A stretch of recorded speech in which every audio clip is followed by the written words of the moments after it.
Կներեք առավոտյան շուտ ձեզ անհանգստացնելու համար, բայց առավոտյան շուտ ես բան էի կարդում Հաննա Արենդ, որտեղ գրված է այսպես. եթե քեզ հալածում են իբրև հրեա, դու պետք է պատասխանես իբրև հրեա եւ ընդհանրապես պետք է սովորես աշխարհին նայել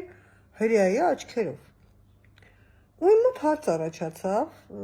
շնորհակալ եմ Հաննա Արենտին, իդեպ ինձ իրեն նմանացնում են, բայց ես այդ էներգիան չունեմ, հետո ինձ իմ կյանքում չի հանդիպել ոչ Հայդեգեր, ոչ Յասպերս, համենայն դեպս Հաննա Արենտին լսելով, կարդալով, ես հասկացա, իսկ մենք կյանքում երբևէ մի կարևոր քաղաքական երևույթի նայել ենք արդյոք հայի աչքերով։ Օրինակ նայեք, հայերը այնքան խելակորույս են սիրում Ռուսաստանը, որ նախագահ Զելենսկուն նայում են ռուսի աչքերով, ոչ թե հայի։ Բա հողերը տվեց եւ այլ։ Ժողովուրդ, իսկ դուք ինչ կուզենայիք։ Չեք կուզենա արդյոք ունենալ մի լիդեր, որը հետևողականորեն իրականում պայքարում է երկրի ինքնիշխանության համար, որը ստորացվելով սպիտակ տանը չի ընկրկում ու չի ասում ինչ անենք Ամերիկան այլևս մեր կողմից չի ասում, որը երկիրը տեղափոխում առազմական ռելսերին, կարողանում է Եվրոպայի հետ կապեր հաստատել այն պահին, երբ որ դա պետք է, այսինքն իր երկրի անվտանգությունը ապահովելու համար, ոչ թե իր սեփական իշխանությունը պահելու համար։ Անդադ մտքովս հանցնում է, թե ինչ կարող է լինել, եթե այդ եվրոպական աջակցությունը եւ եվրոպական նվիրումը լիներ պատերազմի ժամանակ։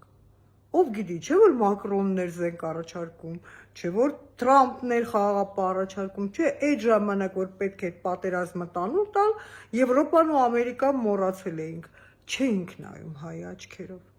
Կամ նույն Տրամփին։ Ինչու ենք մենք Տրամփին նայում ամերիկյան լիբերալների աչքերով։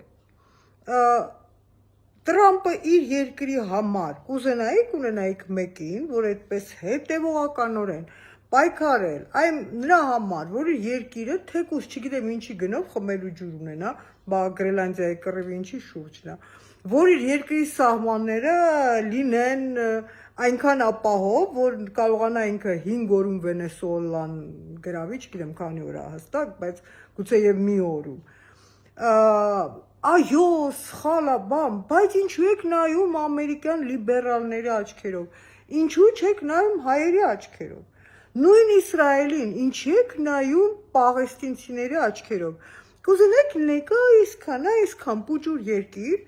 որը այնպիսի ինֆրաստրուկտուրա է զարգացել, որ տնտեսական բոլոր պարամետրերով անցել է առաջ, որի զավակները ոչ թե թռնում են երկրից, այլ գալիս են հետ, որտեղ բանակում ծառայելը ոչ թե անդուր պարտականությունն է, որից պետք է թռնել, չնայած շատ վտանգավոր է, այլ որը մեծ պատիվ է, որին բոլորը ձգտում են, դուք կուզենայիք մի հատ նայեք հայի աչքերով, էլի, Պաղեստինի աչքերով մի նայեք, ոչ էլ հրեաների աչքերով նայեք, հայի աչքերով նայեք, ու ձեզ հարց տվեք, կուզենայիք, թե չէ մենք հասել ենք արդեն նրան, այդ ընց ուրիշի աչքերով նայենք, որ այդքան նայեցինք, որ մի սեգմենտ է ձևավորվել, որում շատ ագրեսիվ, բանը, որը յուրաքանչյուր հայրենասիրությունը որակում է իբրև պսևդո հայրենասիրություն եւ օգտվում է, բանը, ուղղակի ըմբոշխնում է, վայելում է, թավալ է տալիս իրեն տրված այս իշխանությունը կիրառելու հնարավորության մեջ, իսկական բոլշևիկներ որ գալիս էին ասում են, «А сейчас наша власть», ու դուք բոլորդ ձեր կրթությունը հեչ, ձեր մանիերաները հեչ, հիմա գալու ենք ու կեղտոտ սապոգով տրորենք։ Լավ, դա լիրիկական ալյուզիա է։ Մենք արդեն Արցախին սկսել ենք նայել, ու մենք կոնկրետ ես չէ,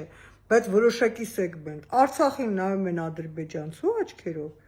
Արարատին էլ Թուրքիայի աչքերով։ Լավ, երբ ենք սկսելու